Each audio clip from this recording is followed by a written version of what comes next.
Hi guys, in front of me is INFINIX Zero 30, and let me show you how to perform a soft reset.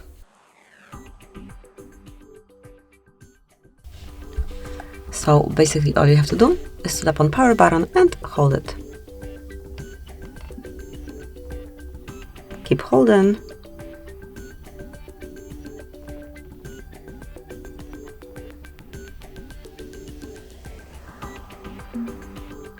Then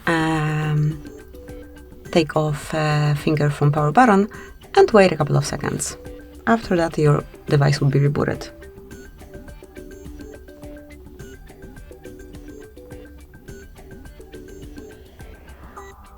Now just draw your unlock pattern to unlock the device and smoothly use it.